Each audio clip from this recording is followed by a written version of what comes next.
پہلے فطری قابلیت اور اس کے بعد مناسب اسباب جمع ہوں تو نتیجہ خاطر خواہ ہوتا ہے۔ استعداد خواہ موجود ہو جب تک مناسب اسباب مدد نہ دے اس کا ظہور نہیں ہوتا۔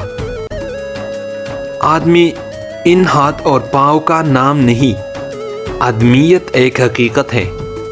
ریچھ ہاتھ پاؤں کے لحاظ سے بزرگی میں آدمی سے کمتر نہیں۔ اپنی طرف سے وسوسہ پیدا کرنا بھی ایک جنت ہے اور ادھام کو نشوونما دینا بھی قدرت ہے۔ کوئی جتنا گمراہ ہو اتنا ہی رہبر کامل کا طالب ہوتا ہے۔ ہر ایک قطرہ میں جان ہے اور ہر ایک ذرہ ایک جہان ہے۔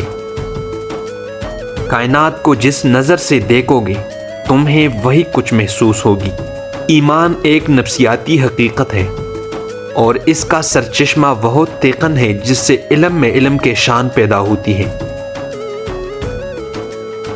مذہب کے لیے فکر کا وجود ناگزیر ہے۔ کوئی شکل ایسی طاقتور، ایسی ولولہ خیز اور حسین و جمیل نہیں جیسے روح انسانی ہے۔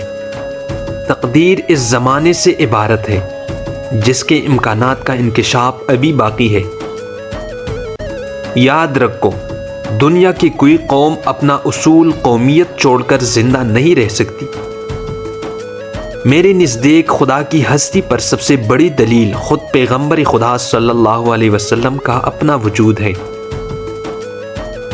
مسلمانوں کے لیے اس وقت دو خطرے ہیں، ایک جغرافیائی قومیت، دوسرا وحدت امت کی نفی۔